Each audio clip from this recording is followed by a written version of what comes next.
Hi, Bruce Miashta here, and in this segment I'd like to walk through a simple example of using SIPOC to describe a process. And in this case, the process is creating a cup of coffee using the pour over brew method, which is basically a kettle of heated water. You pour the water through a paper filter, through a filter holder, into either the cup or into a small carafe. That's pour over coffee. As you may recall in another video, we said you want to aim to describe a process in roughly 5 plus or minus 2 steps. So in this case, 5 steps. And you want to use the following pattern of verb plus noun. And this verb-noun pattern is, among other things, to keep your descriptions very short and succinct. So, take order, grind beans, heat water, pour water, serve coffee. The output in this question, to keep it simple, a cup of coffee. Later on, we'll get into more detail around describing the attributes of that cup of coffee, but for the moment, let's just keep it simple, a cup of coffee. The customer of this process happens to be external. It happens to be the final end paying customer. And you may recall in another video we talked about how you can start thinking about whether or not there are different segments of customers of this process. So hypothetically, our small little coffee shop here might be situated such that we get half of our customers are business people with a certain set of needs around maybe getting served quickly because they're in a hurry to get to work, versus students who might also be in a hurry but also might be more price sensitive. And so we need to think about the needs of those customers of this process with respect to that cup of coffee and what's valuable to them. So more on that later.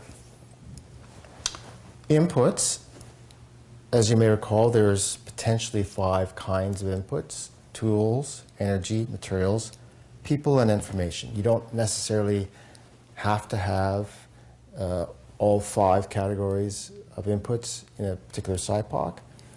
But in this case, I was able to think of at least one example under each just for purposes of illustration. So under tools, a POS or point of sale system to take the order, take the credit card, what have you. The paper filter, a grinder, the kettle, a scale to weigh the coffee because we want to be very precise in how much coffee ground we use to get the taste just right and consistent, a thermometer to make sure the water is the right temperature, a carafe, and a cup, either paper or porcelain.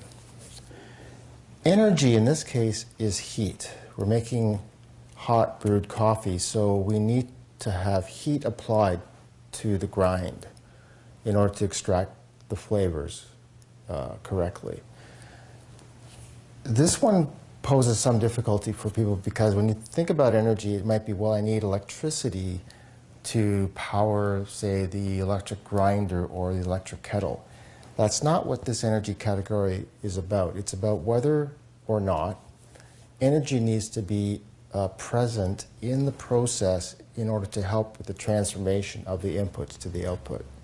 So another simple example would be heat being applied to, say, a pie crust, and that heat causes a reaction in the pastry dough and the butter or fats that are in that dough and causes it to laminate.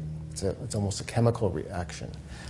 Another example is applying energy in the form of electricity when you run an electrical current through a liquid, and that's a process of electrolysis where you would use electrolysis to deposit silver plating on jewelry, for example.